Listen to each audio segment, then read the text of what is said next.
Dogs Podcast with your hosts, Blake Riniker, Justin Charles, John Nye, and Josh All. What's up, Browns fans? Welcome to another virtual episode of the Dogs Podcast presented by DraftKings Sportsbook. I'm Josh All. I'm sitting in the virtual host chair today for Blake. He's got some family business going on, but we've got all the J's here. Justin, John, how you guys doing? Doing well. Living the dream. I was going to say, Justin, are you chiming in or living the dream? It's whatever. I'm getting by, man. Well, listen, all you listeners out there, we need some more of you guys to send us some fan intros. We haven't had any actually in a while, so if you send them in, they're going to get played. So head to thedogspodcast.com, click leave voicemail in the menu or on your phone on the drop-down menu, and send us your intro for the show. We want to hear from you. Today, we're going to be talking about the major NFL league news that has come out this past week with the big QB signings. We've got quarterbacks like Derek Carr and Daniel Jones getting some pretty big contracts, I guess. And then we want to dive into the big QB news that really affects the Browns in the AFC North with Lamar Jackson, and maybe why no one's jumping to make an offer right away on him.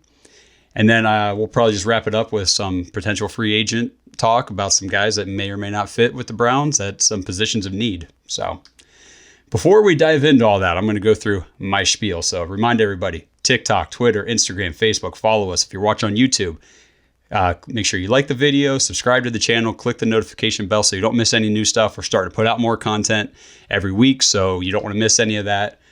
We need to clarify, I kind of announced a contest the other day on the episode on Tuesday without really running it by anybody, so we didn't have all the details worked out, but now you're going to get 3 ways to enter the contest. So you can leave us a 5-star review on Apple Podcasts. On Apple, you have to include the written review as part of your 5-star review. Leave us a 5-star rating on Spotify, or you can subscribe on YouTube and tap the notification bell, and then do one or all 3 of those things. That gets you 3 entries into the contest. Take a screenshot of what you did, whether it was a rating, the subscribe and notification on YouTube, whatever it is. Take a screenshot, and you can email it to Bark, B-A-R-K, at thedogspodcast.com, or you can go to thedogspodcast.com/win, W-I-N, and enter your screenshot there in a form. Get all your information. And then each month in 2023, we're going to pick a winner out of that entry pool to win a free Brownie the Podcaster Elf t-shirt. So it's pretty exciting. So make sure you guys get those in. The sooner you do, you get more chances throughout the year to win. So like if you enter today, you could win for April, May, June, all the way to December. But if you don't enter until August, well, you miss all these other months at the front of the year. So get your entries in today. And then last thing before we get into all the news, just remember, if you want more Browns content, more dog stuff every week, go to jointhedogs.com, become an official Dog Pack member, join our Browns fans community. It's just an awesome place to be. All right, guys, let's just kick everything off with the first quarterback announcement, which was surprising because he said he was going to take his time throughout the process, but it didn't seem like he took a whole lot of time. Derek Carr signs a 4-year, $150 million contract with the New Orleans Saints. So let's just kind of talk about that contract and whether or not this move makes the Saints contenders. I mean, I like it. I like it for both of them. I mean, for Derek Carr, he kind of had the option to take, what really fit well for him. I mean, I think there was some other options, maybe the Jets, but for him, he's going to a team that they already have some decent weapons. I don't know what we got with Michael Thomas, but Chris Olave is a star. He's going to be great. And then depending on what happens with Kamara this year, I mean, there's no other good quarterbacks right now in the NFC South. It looks like a pretty decent path to the playoffs and opportunities. You know what I mean? Yeah, I'd say there's no quarterbacks in NFC South besides Carr right now, really. Correct. I agree. And I don't think Derek Carr's a slouch. I think he kind of got caught in a bad situation this past year. I don't know if McDaniels was really ready again. I mean, it kind of failed the first time, but I don't know. I don't think when I watched him, and it was only a handful of games, I felt like they were pretty run heavy. And then, he did make some great throws, but he also made mistakes. He's an NFL quarterback, but their defense was terrible. They weren't good. What do you think, John? I love the potential of a high-powered offense because it's so fun to watch. I think the question is, do his weapons stay healthy? Michael Thomas can't stay healthy, and Michael Thomas he was scary. I mean, he was good when he's healthy. When he was healthy, I mean, it's been a few years really, but last time we saw him play a full season healthy, I mean, he was tearing it up. Yeah. And I'm always that hopeful guy that I want to see that, like I still think Josh Gordon can come back to, Cleveland and catch for 2,000. So I'm that guy. Yeah. So is Michael Thomas going to stay healthy? Probably not. But if he does, I think Derek Carr's got a really, really good offense to work with here. I mean, he did have Devontae Adams and Darren Waller and everything last year, and we were surprised how poorly they played. So, it's something you never really know how a new team's going to work out, but on paper, their offense is scary. Well, I agree with. Sorry, man. I think you have a good point there with the Raiders. I think he has better weapons this past season than what he's going to. So, I mean, that's a great, great point. And then I'm not even sure Michael Thomas is going to be on the Saints. Like, last I heard, he might be a cut/trade. I don't think he's going to be able to get the kind of contract that he thinks he should get from them. Yeah. No, I totally. You're paying. He's looking for a contract based on his potential. What can he do when he's great? But it's just a huge question mark when you're always hurt. It doesn't really matter how good you can be if you're never healthy. Right. Well, you guys made a good point about, how's Derek Carr going to be on the new team and all that kind of stuff. So I actually I was looking at this today. I said, well, let's look at the last 3 years and I wanted to look at the notable quarterbacks that changed teams because we've had so many over the past few years, and kind of how things have shaken out for these teams and these quarterbacks who have done this. So notable quarterbacks since 2020. Notable quarterbacks for me were guys that were deemed significant or potentially significant improvements over the team's former starter.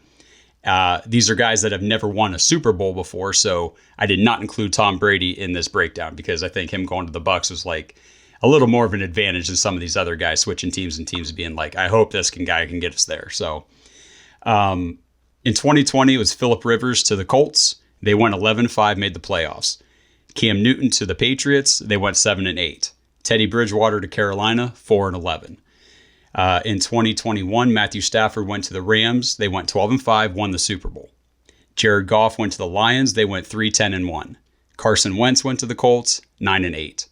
And then last year in 2022, Matt Ryan goes to the Colts. They go 4-7-1 under him. Russell Wilson to the Broncos. They go 4-11. Baker Mayfield to the Panthers, 1-5 while he was there. And Deshaun Watson, of course, to the Browns, 3-3. So over the last 3 years, if you break that down, notable quarterbacks who have changed teams have a combined record of 58, 73, and 2. That's a total win percentage of 436. So they're under 500, just as the win percentage. Of those 10 teams who tried to upgrade their quarterbacks, only 3 had winning seasons, only 2 made the playoffs, and of course the Rams won the Super Bowl with Matthew Stafford. So I was looking at the win percentage of these 10 teams over the last 3 years. It was 436. Derek Carr's career record is 63-79. That puts him at 443. So he's just a little bit above these guys' average. So, like, when I hear that list, I hear older quarterbacks going into basically a new team for maybe like a shot at. I hear Indy. I hear. Well, you heard Indy Matt 3 Ryan. times, yeah. Yeah, They do it every year. Other than, let's say, Stafford, and I'll even put Watson in, I think Derek Carr is better than pretty much everybody on that list. And to me, I think he's substantially better than pretty much everybody on that list, other than those 2 guys. The only one I would argue with just when he was coming into last year was Russell Wilson. I would have said he was better than Derek Carr. And now the questions are there, but I think when the team traded for him, obviously they thought so. Right. And I think that remains the biggest surprise probably in the NFL in the last couple of years, at least, maybe longer. For them to go 4-11 with Russell Wilson is crazy. Yeah. Their offense was terrible. Their defense was the only thing that saved that team. Their offense was awful. Yeah. And yeah, nobody saw that coming, but I don't know what it was with him. Maybe he's just getting older. But I thought they were going to be formidable. Well, it'll be interesting to see this year because now, new coach and everything, Sean Payton, it'll be. If he can't do it with Sean Payton, then he can't do it. Probably can't do it. Probably should hang it up. Yeah. Yep, I agree. So just a couple other notes on the Derek Carr thing. I mean, what's going in his favor, we've already talked about it. The NFC South blows. Like, it's a terrible division. He, like I said, and we talked about, he's the only established quarterback in that division right now. The other three teams might all be starting rookies in 2023. Yeah. Two of them probably will be, and one definitely will be. Even like for Tampa Bay, let's say they don't get a veteran guy. Let's say they don't get a Jimmy G or just another available quarterback that's out there. Depending on how it shakes out. For me, I completely lost my train of thought just now. That's all right, man. If it comes back, let me let me know. But I think bro, I was trying to do Kyle Trask and completely forgot his name, bro. Jesus. That's all right. Hey, mark that point real quick. Mark that point. No, we don't edit this thing. I said that unless I start coughing. So, no, but I agree with you there. I think that it's a guy that's not ready to be a starting quarterback is going to probably be a starter for those three teams. Either it's Desmond in Atlanta, and then you have Kyle Trask in Tampa Bay, and Carolina. Matt Corral's it right now. Or I mean, what are they doing anything with Darnold or I don't think he's under contract this year. Yeah. So, and the relationship, I think a big thing too for Derek Carr and going there was Dennis Allen was on that staff in Oakland. I don't believe he was the head coach, but he basically was there when he was drafted. Maybe there's a little bit of comfort there. Could be good situation. Maybe trust the guy, but I think it's a good situation. Well, I guess just one last thing about the Derek Carr contract itself. It was a $150 million contract with $100 million guaranteed, which comes out to $37.5 million a year, which I think is on the lower end for quarterbacks. So it sure is. Yeah, I thought that was interesting. But if you guys watched Tuesday's show when I was talking about Deshaun Watson's contract, if we talk about contracts in terms of percentages, the way the Saints have it structured this year, Carr's only going to take up 3.21% of the team's cap. But next year, that moves up to 15.2 in 2024. And as a reminder, Deshaun's percentage of the cap is 22. So 7 percentage points higher than Carr will be next year. Just for reference. Okay. So anything else about the Derek Carr stuff? I would just say, as far as the contract goes, I think it's a pretty good deal for the Saints. Yeah, kind of seemed like it. Yeah, I mean it's a good deal for both parties. Honestly, I mean the Saints get hopefully a really good quarterback at a decent price. Carr gets a second opportunity to prove himself. I mean, he did have some really good years in Oakland. He's shown flashes that he can be a very high level quarterback. It's just he just doesn't really put it all together for a full season. Completely fair. For sure. That's completely fair. All right. Well, another guy who doesn't put it all together for a full season is Daniel Jones. Got a 4-year, $160 million deal, $82 million guaranteed from the Giants. So his annual salary is $40 million, which is higher than Derek Carr. So it's crazy. Would you guys pay Daniel Jones more than Derek Carr? No, I would not. No, I would not. He's got a hell of an agent. Yeah. Well, okay. He sure so does. Go back to the percentages here. So the way they have it structured this year, it's 8.2% of the cap, but next year is projected to be 15.42% of the Giants' cap. So now you're looking at, are you paying Daniel Jones 15% of your cap or Deshaun Watson 22% of your cap? I'll pay Deshaun Watson 22. I guess it depends. If Daniel Jones continues, I guess, to progress, he didn't play bad this past season. I thought there was one. Go ahead. I would say you're right. He didn't, but it was 1 year. 1 year with a new coach. You know what I mean? Yeah. So I think that he has weapons, like as far as his legs, his arms. Can he do things? Yeah.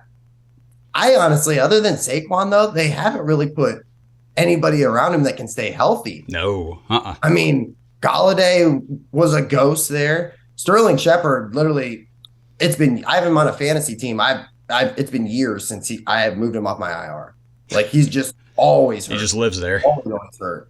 I mean, if they get a big, nice number one receiver or something, who knows? But I did hear something that the contract's really friendly for New York, that after 2 years, they can kind of just get their way out of it. So if it's not working out, there's a chance that they can just move on.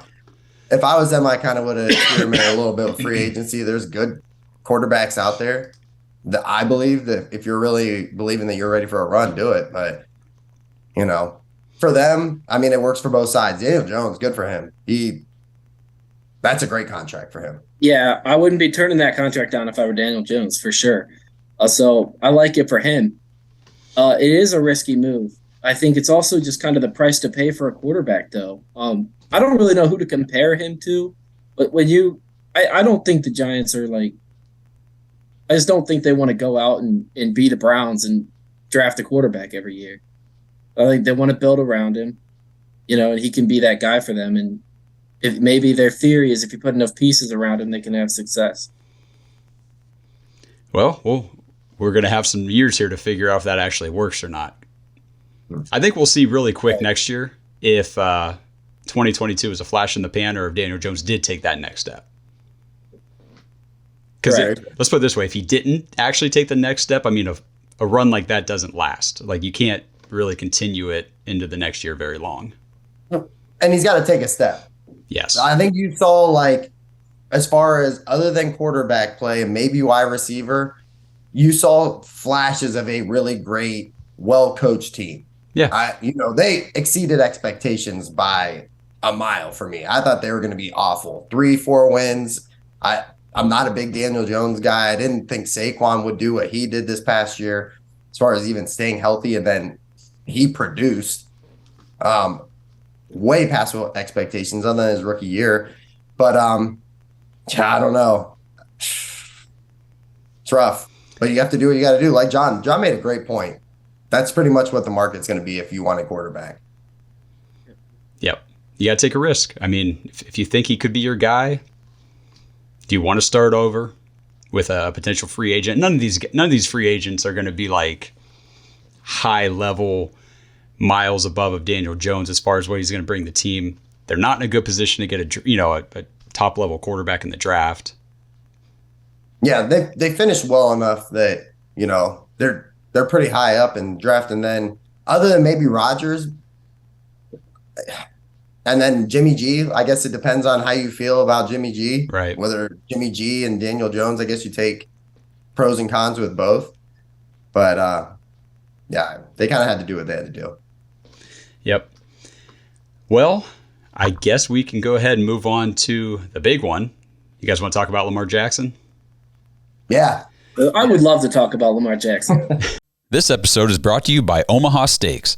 Spring is in the air, and that can only mean one thing: spring grilling. The steak experts at Omaha Steaks have made it easy to spring into something delicious with their semi-annual sale. With 50% off site-wide, grab all your favorites like perfectly aged, tender steaks, ocean fresh seafood, juicy burgers, incredible air-chilled chicken, and decadent desserts. Plus, when you go to omahasteaks.com and use promo code DAWGS, DAWGS at checkout, you'll get an extra $30 off your order. It's the perfect way to get fired up and spring into something special. Don't wait. Go to omahasteaks.com, use code DAWGS at checkout. Take advantage of this deal right now. Omaha Steaks is ready to ship your order right away, and you're going to want to hurry because 50% off site-wide is only happening for a limited time. So don't miss your chance to save big right now. Visit omahasteaks.com, use code DAWGS, DAWGS at checkout. Get that additional $30 off when you shop their semi-annual sale today. Minimum order may be required. This episode is brought to you by DraftKings Sportsbook. The action never ends at DraftKings Sportsbook, especially this summer. With tons of ways to bet on all your favorite sports, you can fuel your fandom and feel the heat of the season like never before. Plus, right now, DraftKings Sportsbook is giving new customers a risk-free bet up to $1,000. That's right. Make your first bet up to $1,000, and if it doesn't win, you'll get another shot to cash in. You can throw down on all the major action for baseball, golf, MMA, and more. Plus, with same-game parlays, spreads, money lines, over-unders, and props, your betting options feel endless. Best of all, DraftKings is safe, secure, and reliable. You can deposit and withdraw your cash whenever you want. So download the DraftKings Sportsbook app right now. Use promo code TPPN. Make your first deposit and get a risk-free bet up to $1,000. That's promo code TPPN only at DraftKings Sportsbook. Minimum age and eligibility restrictions apply. See show notes for details. So an hour before the deadline on Tuesday, the Ravens placed the non-exclusive franchise tag on quarterback Lamar Jackson. Now, I don't know about you guys, but when I saw that, I was like, hang on, non-exclusive franchise tag. This isn't something you hear teams doing a lot, very often at all. So the non-exclusive franchise tag, they said it's over $10 million cheaper for the team, but other teams can now negotiate and agree to a deal with Lamar. And then the Ravens have the opportunity to either match that offer, or they can let Jackson go to that team and get multiple first round picks in 2023 and 2024 in return. So I was saying, much to my chagrin, Mr. Aaron Butler, I'm sure you're watching. I know it's your favorite podcast. The Ravens are 45-16 with Lamar as their starter, but they are just 1-3 in the playoffs. He just turned 26. He's a former MVP, and reporters are coming out saying that several teams are instantly not interested in pursuing Lamar Jackson. So let's talk about it. Is this because he wants a fully guaranteed contract like Deshaun Watson? Are NFL owners trying to move away from these fully guaranteed contracts before they become more of the norm? Or is Lamar just not as good as he thinks he is in the eyes of the league? So I'm going to say yes, no.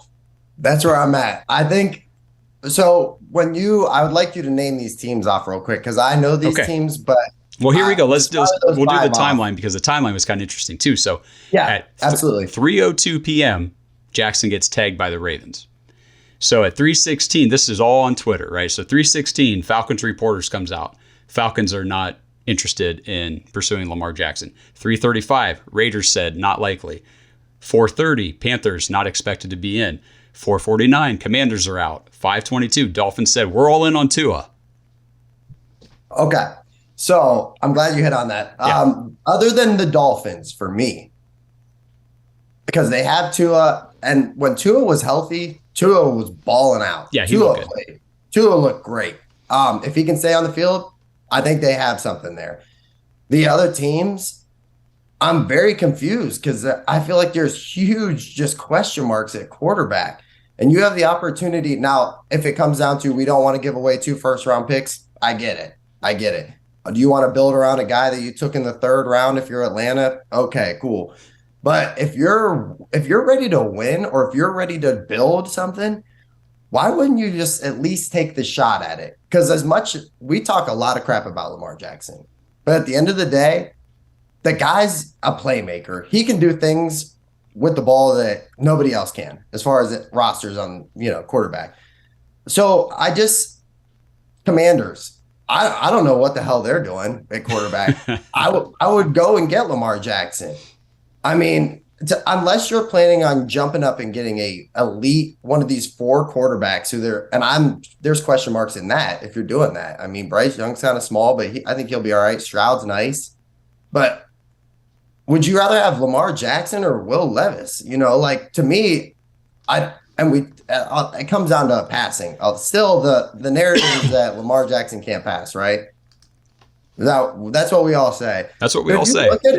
If you look at his numbers, bro, we're kind of just super tough on the dude. And whether it's a division or not, he's been, other than his rookie year, he's been pretty much 62, 63% completion percent. And you might go, oh, that's kind of low. If you look at Josh Allen, other than 1 year, his numbers as far as completion percent are kind of like that. Now, Josh Allen's a different, you know what I mean? Well, Justin, I think the reason for that, yes, to me, Lamar, he's the Steph Curry of the NFL. Okay. Is Steph Curry that good at getting to the hole, or is his threat as a 3-point shooter what gets him to the hole? Lamar, his completion percentage is decent because he was so good on his legs. There were wide open receivers all the time, wide open. Right. When Lamar is stopped, when you figure out how to stop Lamar, it becomes much harder for him to complete a pass. That's what we saw. So if you're looking at the game itself and rather than a stat sheet, I think it poses some problems. The league always figures out how to defend a running quarterback. It might take a season or two, but the league always figures it out. When they figure it out. I disagree, bro. I disagree. Jalen Hurts and Josh Allen are running all over people. Well, Josh Allen is a much better thrower. I agree. Completely agree, bro. But it will translate to the next team also. It's not like he's. I would argue that the league has figured out Lamar to a much greater extent than they did the year he won MVP, though. For sure, bro. Yeah. That was 2019. The second you put tape on a film, guys can figure out a little bit better. There's tape on everybody. I mean, that was 4 years ago. Obviously, there's going to be ways that you can game plan and kind of try to eliminate it. But if you look, people don't. When he's healthy, bro, he's giving you 100 yards rushing all day, pretty much. 2 seasons ago, he led the league in interceptions before he had a season-ending injury. Yeah, it was 2 years ago, man. We had Baker Mayfield 2 years ago. Things happen. I know. Change. I'm just saying. You know what I mean? I'm saying I think a lot of people are still riding the wave of 2019 for Lamar. He hasn't been 2019 Lamar in 2020, 2021, or 2020. Okay, let me. And then if you're. Go ahead, buddy. No, go. Finish what you're saying. The only thing also is he hasn't been healthy. So if that's another red flag, if you're one of these teams where you're not sure that he's going to be able to be durable enough, I also get that. But to me, it's crazy that you're going to go, we're rolling Sam Howell out there. You know what I mean? No, that I agree with you. I would make a trade for Lamar if I were those 5 teams, Carolina. Other than Dolphins, are a terrible situation at quarterback. You know a team that has a lot of first-round picks because we gave it to them and they really needed Houston. Quarterback? Yeah. I would make that trade if I were Houston. I think the question, though, what's the minimum amount of first-round picks you're giving up for Lamar? 2. All it is 2 on this tag. Guys, I don't think it's the first-round picks. On this non-conditional tag. It's 2 not first-round picks. To me, it's not the first-round picks. Contract? It's the fully guaranteed contract because and this kind of goes into what you were saying, John. Like, if I'm a team and I'm looking like, okay, I got to give up some first-round picks to go get my franchise quarterback. I think teams would be more willing to do that, but when it comes on top of, wait, now this guy wants a fully guaranteed contract in the vicinity of what Deshaun Watson got.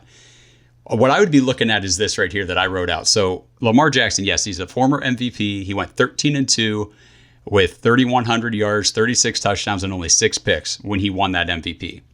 The next season, they went 11-4. He dropped down to 2,700 yards, went 26-9, 26 touchdowns, 9 picks. The next 2 years, though, only started 12 games because of injury, 7-5 for 2,900 yards, 16 touchdowns, 13 picks, what you were saying, John. And then he went 8-4 with 2,200 yards, 17-7. Rushing yards have gone down every year since he's been an MVP. And like I said in here, like it's not on the same scale, but you're seeing the same trend that I think teams and the Browns were seeing with Baker Mayfield. Decline. Like, it's not like Lamar hit MVP and then repeated or came close to it. He's slowly come down each year from that. And now he's asking for that guaranteed It'd be different if he was ascending and last year he won that MVP and had an amazing season. Yeah, he could come out here and ask for that fully guaranteed contract and teams might give it to him. Well, he wouldn't have got franchise tag. Baltimore would have given it to him. Fair, yes. Yeah. I think that's a great point. But if he can't stay healthy, I don't understand the fully guaranteed. Like, I get that. I feel like teams kind of try to push back on that. They don't want to pay fully guaranteed contracts. No, they don't want to. The Deshaun Watson thing, that was like a huge one-off. Owners were ticked, If he's willing to kind of come down on the fully guaranteed or even take a short-term fully guaranteed deal, if it's 2 years or something like that, that would make sense. But, I mean, it is risky to give a guy 4 years, let's say 230. Let's say it's 235 because Deshaun got 230. That's a lot of money. It's a lot of money for a guy that missed, 5 games last year and 4 the year before. Right. And was kind of banged up. So what's if you're in a desperate situation, though, for a quarterback, I'd pull the trigger all day. Yeah. All day. I've seen a lot of the, I don't, if you guys seen on social media and stuff, and some of these reporters are talking about this Lamar contract situation, saying, well, why wouldn't you give him, like, what, basically they're saying that Deshaun Watson's not as good as Lamar Jackson. So if one of these two guys should have gotten that fully guaranteed contract, it should have been Lamar and not Deshaun Watson, which I don't necessarily agree with, because I wasn't looking at regular season stuff because Watson's been in the league a little longer than Lamar. But if you look at their playoff numbers, which I think is important, because like we always rag on the Ravens fans, like, sure, you guys can win the regular season. You can't win in the playoffs. So it doesn't really matter. You're sitting at home with the rest of us watching the Super Bowl. So if you look at their completed air yards per game over their career, Deshaun Watson averages 150, Lamar 100. Deshaun Watson's playoff record is 1-2. Lamar is 1-3. So they've, Lamar's got one extra game on Deshaun, but they got the same wins.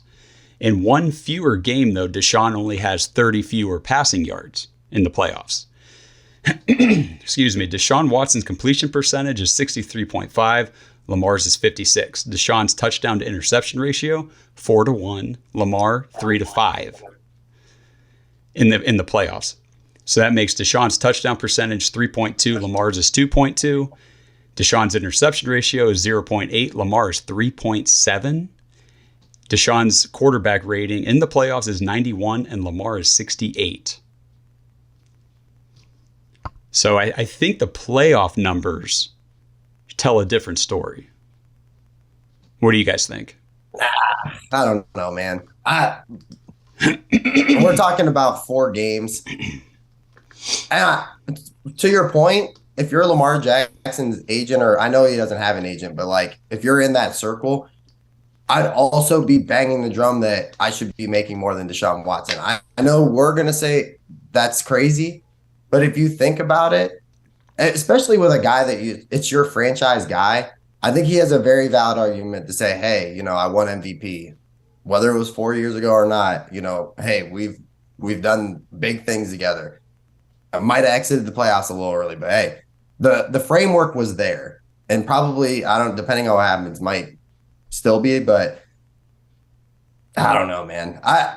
Honestly, right now, we're paying Deshaun Watson for what we saw in Houston. Right. Because we didn't get that guy. We didn't get that guy in Cleveland. You know what I mean? Just, I know it was, whether it was rust or unfamiliarity with the playbook or whatever happened, just chemistry, game speed. He's got a fair argument to say I should be making more guaranteed money than Deshaun Watson. If you really want me, this is what I want.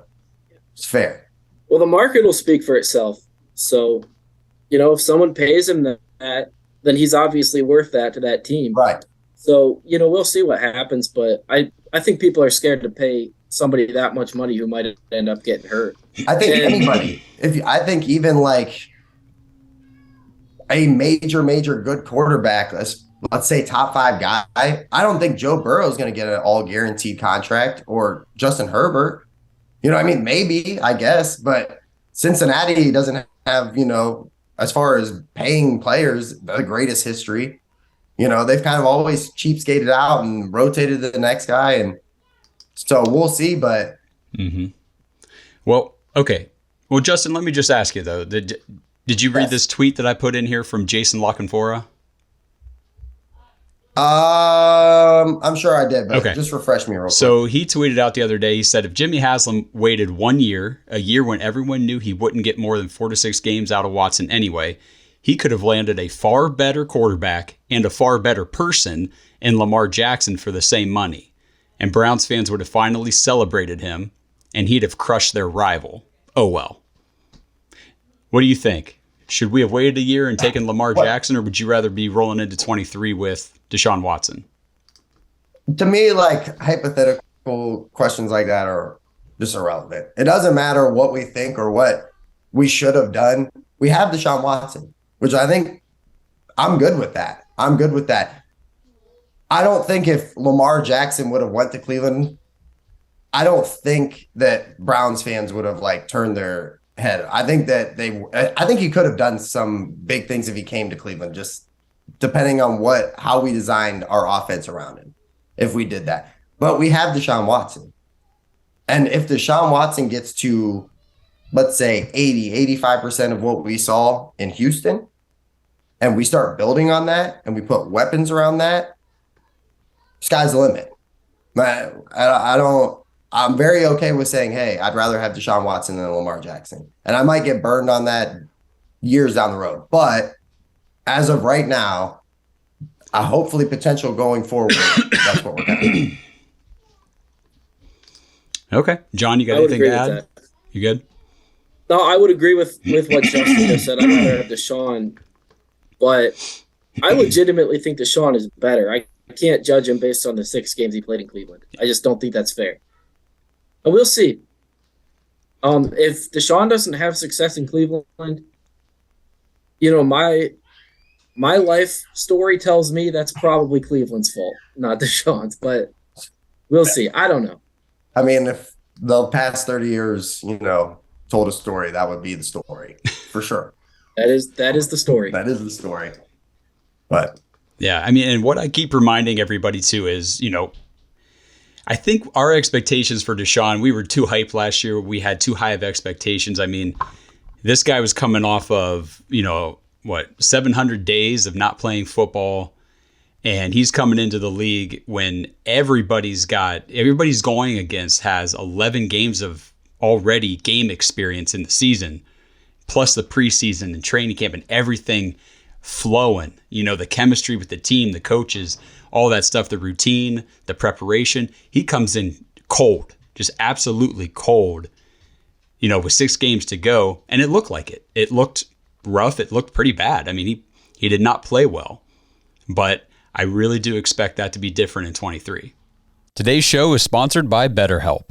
Whatever is going on in your life, BetterHelp could be a great option for you. BetterHelp is convenient, flexible, affordable therapy that's custom built for you. And best of all, it's 100% online, so you don't have to leave the comfort of your home. And finding the right person is just as easy. Just fill out a short questionnaire, and it'll match you with a licensed therapist. And you can switch therapists at any time, for any reason, at no additional charge. Look, we all have stuff we're carrying around, and finding someone that you can just talk to, a professional to just talk through it, it really, truly helps. If you want to live a more empowered life, therapy can get you there. Visit betterhelp.com/dogs, DAWGS today for 10% off your first month. That's BetterHelp, HELP.com/dogs. Let's see what time we run into here. Let's talk about Jessie Bates real quick. Because we had Quincy Carrier on the show last week, and he kind of, I guess, cautioned Browns fans against wanting really badly to have Jessie Bates come in, especially for the money the Browns are going to have to pay him. They're projecting his market value at $14 million. He did come out and say that he was interested in playing in Cleveland, playing with Deshaun Watson. So I just kind of wanted to talk about whether you thought bringing in Jessie Bates to replace JJ3 was worth $14 million when we honestly have a lot of gaps we got to fill. We got to plug the hole in the defensive line. We could use that money to get some studs there. But before I go into any of the PFF information, I mean, just off the top, what do you guys think about Jessie Bates? Yeah. So Go ahead, Justin. So my biggest thing, you already hit on it, man, is the money. That's the biggest thing to me. Would I say that I've watched a bunch of tape on Jessie Bates? Not really, man. The only time I really watch is pretty much when the Browns are playing them. You know what I mean? So I think for us, and you nailed it when you said there's so many holes. The line, the defensive line. Are we going to bring Ethan Posick back? I mean, I don't think we have a lot of money to work with right now. As far as I know, there's going to be some salary cap increases, but it's kind of tight. So to me, unless, hey, you want to come play with Deshaun Watson, you're going to have to come play here making a little bit less than you want. You know what I mean? Then maybe what you probably could be worse. Are you going to take less money to play with Deshaun Watson? If you really believe in the situation and get to play your former team 2 times a year, cool. But to me, it makes me very nervous paying $14 million or over that if you're going to go really get him and win him and wow him. Well, I totally agree. It's a lot of money, and it might be a need. We cut John Johnson, but it's not our biggest need. We have a very hard time. pressure on the quarterback. Miles is like the only guy that can do it. So I want to see that money. I know there's some free agents out there, and when it comes to guys like Bobby Wagner or something, that's just a pretty unrealistic expectation for us to go out and get somebody like that. But I'd rather spend that money on the defensive line or linebacker. There's something where we're really, really weak. Safety is, like I said, it's a need, but it's not our biggest need. So it's just so much money to spend on him. And Quincy brought up some really good points last week with, we get caught up in these, really big plays. We're not watching. We don't see all the things he struggles to do. Right. Right. So that's why I wanted to look at the PFF numbers. So just for reference, I looked at John Johnson III last year in 2022. His PFF grade was 62.8. He was ranked 57 out of 88 safeties that were graded. So not very good, not even top half. Jessie Bates was a 71.9 grade, so not quite 10 points higher than JJ, but he was ranked 24th out of 88. And he's the number one free agent safety. So of the free agent safeties, the best one you're going to get is number 24 based on PFF. And then I looked at like Jordan Poyer, who I know Quincy brought up last week as well. He had a 65.7 grade, and he was 48 out of 88. And just for context, Kyle Hamilton was the number one safety with a grade of 87.6. So, I mean, take the grades for what they were, but when we did sign JJ3 a couple years ago, he was coming off a number 3 finish, and he was the top free agent safety, and we got him. So I think there is, and look how it played out. So that's what I was thinking. There's a little truth in what Quincy said when he said teams let these guys go for a reason. Yeah. If Jessie Bates was a big time difference maker for their defense, he's not hitting the market. But so for me, I'm 100% with you guys. John, I think you kind of nailed it too. If we're going to go spend some money, I'd like it to be spent on the defensive line. And ESPN kind of released like a biggest free agent, who would fit well. Cleveland was Javon Hargrove from Philly. Yep. If we got him and we paid him, I would be completely fine with that based on what I saw from that guy last year and what I think he could do in a system with Myles Garrett. And Schwartz kind of needs a guy. Like he has Myles Garrett, but he's been notoriously known as like an interior defensive line. Like he always has that one guy that, he kind of builds around, and he doesn't have that right now. I don't think Elliott's that guy. I don't think anybody pretty much on our roster right now. Mm-mm. Maybe Winfrey, if he can develop, and I see potential, but like other than that, it's pretty tough. It's not good. No, that guy is not on the roster right now. The Jim Schwartz guy. No, absolutely not. I was super confused. I'm like, which guy are we talking about? Because they're all pretty. When names. Yeah, and they're going to take that guy. Yeah. 100%. Yeah, he doesn't have that guy. Yeah, and Barry's got to take that. He did. He took that into consideration when he made the hire. For sure. So you have to think that's the guy they're going to go after is some interior defensive line type of guy. Yep. Yeah. So are we kind of all in agreement here that Jessie Bates is not a priority for the Browns right now? I'm in agreement with you. And I'm okay with that. I'm okay even if they bring him on board. Just I don't think that you can throw 14 to like 16 million at him and then expect that we're not going to do the same things that we've done the last few seasons. Right. And I mean, having a top level a safety in the back doesn't matter if the running back's gashing you every single play. Right. Exactly. Completely. All right. Well, we got a little time left here. Do you guys want to just run over? I got a free agent that has been popping up in some reports that the Browns. Well, actually, this guy's interested in coming to Cleveland because he used to play in Ohio. He's a former Ohio State guy. Former Indianapolis Colts wide receiver Parris Campbell is reportedly interested in joining the Browns as a free agent. So, quick notes on Parris Campbell. He's a fast guy, but he's often been injured. I feel like he could give the Browns, the deep field stretching element that we need. He could open up the offense a little more, help out the run game, the underneath passing attack. Quick notes on him. 2nd round pick in 2019 by the Colts, 59th overall. Played 4 seasons. He's played in each season, it was 7 games, 2 games, 6 games. And then just now in 22, he played 16 out of the 17 games. Caught 63 out of 91 targets for 623 yards and 3 touchdowns. So I kind of see him as an Anthony Schwartz replacement with his capabilities and his skill set. And honestly, I think Anthony Schwartz needs to go. And I think we need somebody to fill that role. And his market value projection right now is just $2.5 million for probably a 1-year deal. So I don't see a whole lot of risk in it. I don't know. What do you guys think about Parris Campbell? I mean, how do you not upgrade over Anthony Schwartz? I mean, you could sign almost anybody. With Schwartz, and I was excited to get him, fastest guy, in the draft. Yeah. But he's got a lot more problems than his hands. His route running isn't there. Scared to get hit. Confidence.